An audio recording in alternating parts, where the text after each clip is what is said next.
Now there is one more Excel function that we can use to generate mean for various combinations of values of variables. So let me illustrate that. So we can use the pivot table. It's a very powerful command.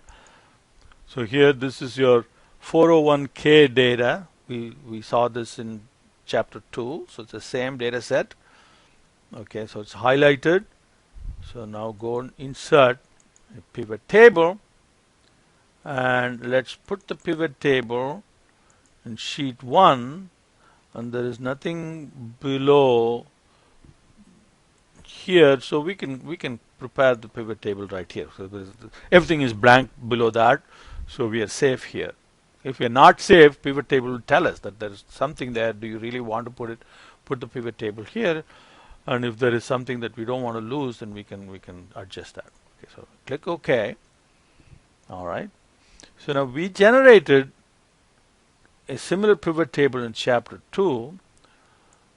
So we will do risk in columns, okay, and then type as rows, growth or value, okay, and then market cap below that.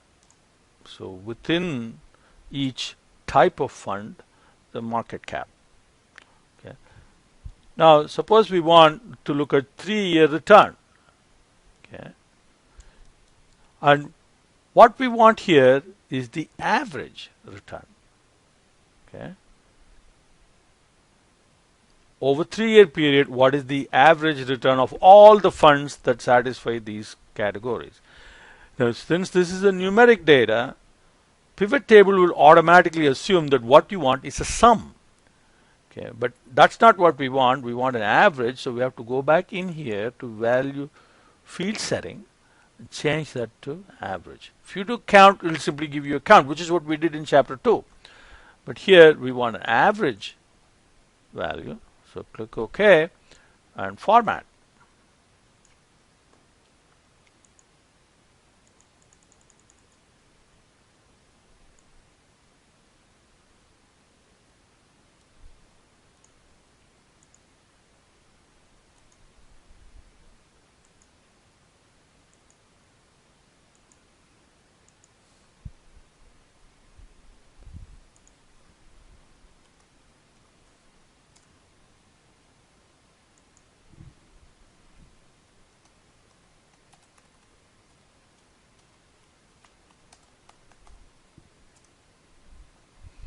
Okay.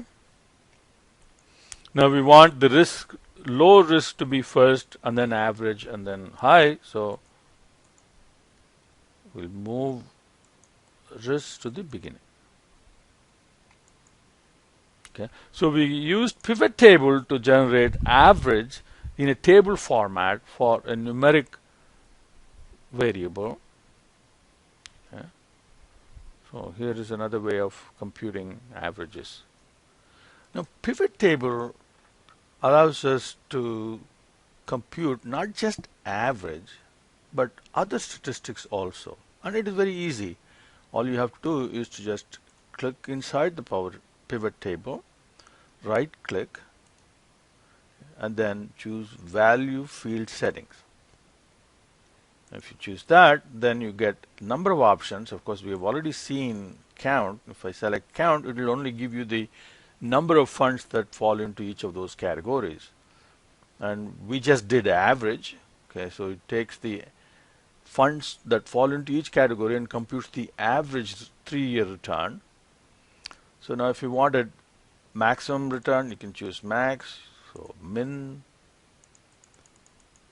and here is the standard deviation. If the data represents the entire population, then you can choose STDEVP,